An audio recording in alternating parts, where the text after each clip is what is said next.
এবারও কোরবানির পশুর চামড়ার ব্যাপক দরপতন ঘটেছে। সরকারের বেঁধে দেয়া দামের অর্ধেকও পাচ্ছেন না মৌসুমি ব্যবসায়ীরা। একই অভিযোগ করছেন এতিমখানা সংশ্লিষ্টরা। আড়তের ব্যবসায়ীরা অবশ্য দায় চাপাচ্ছেন লবণ ও কেমিক্যালের বাড়তি দামের ওপর। অন্যদিকে চামড়া প্রক্রিয়াজাতকারীদের সংগঠন ট্যানার্স অ্যাসোসিয়েশন বলছে, সঠিকভাবে সংরক্ষিত চামড়া যথাযথ মূল্য দেয়া হয়। নির্মাণে নাম্বার 1 শাহ সিমেন্ট। শহরে ঘুরে ঘুরে কেনা কাঁচা চামড়া 3 জায়গায় নামিয়েও কাঙ্ক্ষিত দাম না পেয়ে মাথায় হাত রাজধানীর শেরেবাংলা নগরের মৌসুমি ব্যবসায়ী ফয়সালের। চামড়া কিনছি আর কি গড়ে 700-800 করে, ঠিক আছে, এইখানে আসি 550, 500, 600। ফয়সালের মতো একই দশা রাজধানীতে মৌসুমি চামড়া ব্যবসায়ীদের। সায়েন্স ল্যাব থেকে লালবাগের পোস্তা, কোথাও ঘুরে কেনা দামে চামড়া বিক্রি করতে না পারার অভিযোগ তাদের। গতবার বিক্রি করছে দুইটা প্রায় 1600 টাকার মতো, কিন্তু এবার আর রেট ওরকম দিচ্ছে না, এবার দিচ্ছে 1200 টাকা।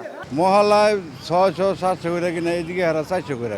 চামড়া সংরক্ষণে এবারও বিভিন্ন মাদ্রাসায় বরাদ্দ দেওয়া হয়েছে 20 কোটি টাকার লবণ, কিন্তু পোস্তায় চামড়া বিক্রি করতে আসা মাদ্রাসার লোকজন বলছে তারা কোনো টাকা পায়নি।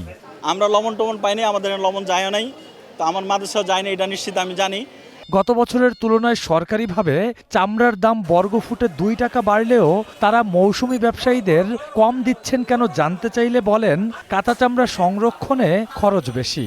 লবণ সরকার আমাদেরকে না দিয়ে সরকার লবণটা দিচ্ছে মাদ্রাসাকে, মাদ্রাসা থেকে চামড়া কিনে। মালের দাম কম হওয়ার কারণ হলো কেমিক্যালের দাম বেশি, লবণের দাম বেশি, খলিফা মজুরি বেশি।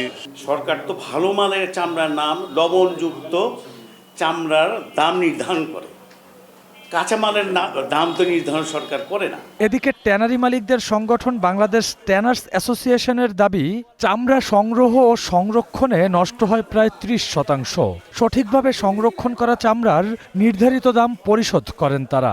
চামড়াটাকে একটা যথাসময়ে হয় লবণ দেন, আর নইলে দ্রুত সেল করে দেন। লবণ দিলে আপনি 2 মাসের জন্য বার্গেনিং পাওয়ার বেড়ে যাবে আপনার, আপনি মালটাকে যেখানে ইচ্ছা সেখানে বিক্রি করতে পারবেন। ট্যানারি মালিকরা এবছর 75 থেকে 80 লাখ পিস কোরবানির পশুর চামড়া সংগ্রহের লক্ষ্য নিয়ে মাঠে নেমেছেন। Rakibul Rahat, one news, Dhaka.